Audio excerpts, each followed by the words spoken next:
गरीब पिता और उसकी कलेक्टर बेटी। किसी ने बड़ी कमाल की बात कही है कि जो इंसान खुद के लिए जीता है उसका एक दिन मरण होता है, लेकिन जो इंसान दूसरों के लिए जीता है उसका हर दिन स्मरण होता है। ये कहानी है एक गरीब पिता और उसकी बेटी की। एक गरीब पिता अपनी बेटी के साथ शहर के एक बहुत महंगे होटल में पहुंचा।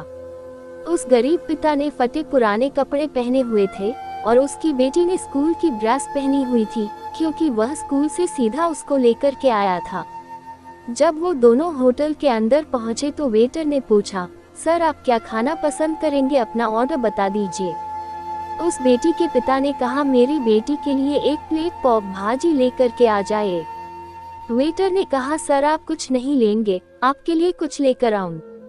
उस गरीब पिता ने कहा, मेरे लिए कुछ नहीं लेकर आना, आज मेरी बेटी के लिए पार्टी है। मैंने अपनी बेटी से वादा किया था कि अगर तुम पूरे जिले में 10 टीएच क्लास में टॉप करोगी तो मैं आपको पार्टी दूंगा, सबसे महंगे होटल में मैं आपको पाव भाजी खिलाऊंगा, तो आप बस बच्ची के लिए ले आएं। यह बात जब वेटर ने सुनी तो वह दौड़ते हुए अपने होटल के मैनेजर के पास पहुंचा और मैनेजर से कहा, सर मेरी आपसे एक छोटी सी दरखास्त है, आप मेरी सैलरी में से पैसे काट लेना, लेकिन आज मैं चाहता हूँ जो बच्ची उस टेबल पर बैठी है अपने पिता के साथ, उसके पिता को भी एक प्लेट पाव भाजी खिलाई जाए। उस बच्ची ने पूरे जिले में टॉप किया है सर, वो गरीब पिता है, ज्यादा पैसे नहीं होंगे इसलिए कह रहे हैं कि सिर्फ बच्ची के लिए ले आओ। तो सर मैं चाहता हूँ कि मेरी तरफ से उन्हें भी पाव भाजी खिलाई जाए।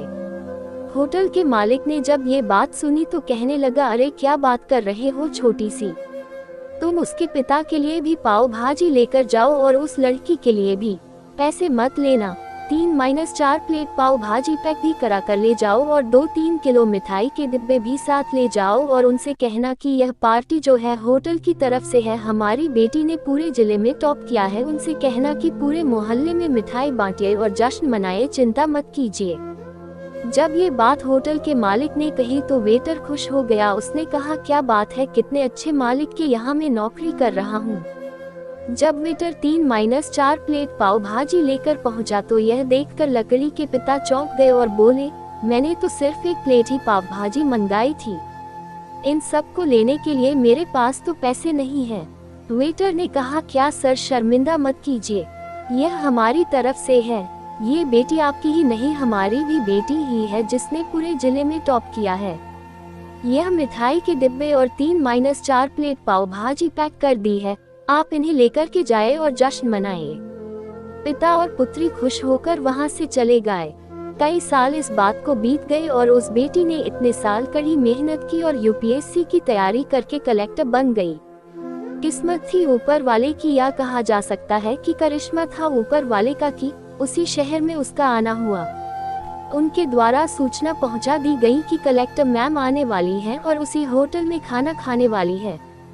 कलेक्टर साहिबा के आने की खबर मिलते ही उस गांव के सभी लोग कलेक्टर साहिबा को देखने के लिए वहां पहुंच गए।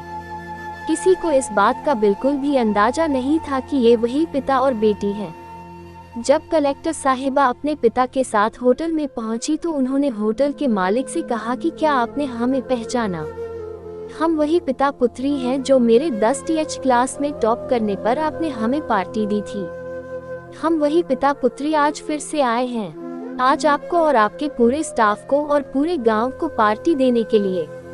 आपने उस दिन गरीबी का साथ दिया, गरीबी का सम्मान किया। आपने उस दिन जो हमें पार्टी दी उसने मुझे बताया कि मुझे कितनी और ऊंचाई तक पहुंचना है और मुझे मेरी मंजिल तक पहुंचना है। आपने मुझे एक नई प्रेरणा दी थी और मैं आज उसी प्रेरणा का एहसान चुकाने आई हूँ। कलेक्टर मैडम अपने मन की बात कहती जा रही थी और उनकी आंखों से आंसू बहते जा रहे थे।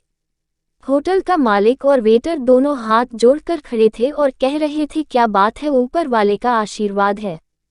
छोटी सी कहानी है लेकिन सिखाती है कि कभी भी किसी गरीब का मजाक मत उड़ाना और हो सके तो उसकी मदद करना, और अगर मदद ना कर सको तो मजाक मत उड़ाना, क्योंकि वो सब देख रहा है, बनना है तो उसकी नज़र में अच्छा बनिए।